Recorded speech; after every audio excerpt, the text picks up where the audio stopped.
ரேணு, பாட்டி கிட்ட விஷயத்த சொல்லலையா? என்னதுக்கா?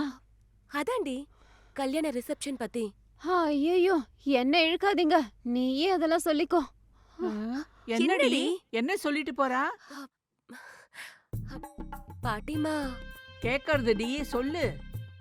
அது நானும் சுபுவும் கல்யாணத்தை சிம்பிளா ரெஜிஸ்டர் ஆபீஸ்ல வச்சுக்கலாம்னு நினைச்சிட்டு இருக்கோம். நான் இதுக்கு ஒத்துக்க மாட்டேன்.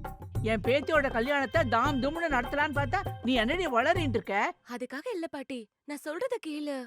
அந்த காலத்து மாதிரி கல்யாணத்தை மட்டும் இவங்க கிராண்டா பண்ண நினைக்கல.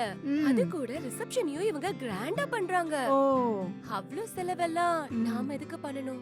அந்த பணத்தை சேர்த்து வச்சா எங்களோட குழந்தைங்களுக்கு அது உபயோகமா இருக்கும்ல. அதனாலதான் சொல்றேன் பாட்டி. ம். ப்ளீஸ் பாட்டி, நல்ல பாட்டி இல்ல, என் செல்ல பாட்டி இல்ல. உன் டான்ஸுக்கு பிரச்சனையே வராது. ரிசப்ஷன்ல உனக்கு என்ன வேணுமோ நீ அப்படி பண்ணிக்கலாம். ஓ, சொல்ல போனா இப்பெல்லாம் கல்யாணத்தை விட ரிசப்ஷனுக்கு தான் டிமாண்ட் ஜாஸ்தி. ஓஹோ. எந்த அளவுக்கு நல்லா பண்றோமோ அந்த அளவுக்கு பெருமையும் இருக்கும். நீங்கள்லாம் பெரிய மனுஷால் ஆயிட்டேல் இல்லையா? எங்க பேச்சுக்கெல்லாம் எங்க மதிப்பு இருக்க போறது? உங்க இஷ்டத்துக்கு என்ன வேணுமோ செய்யுங்க. நல்ல பாட்டி. ஆ, இதுக்கு நானு- மட்டும் குறைச்சல் இல்ல.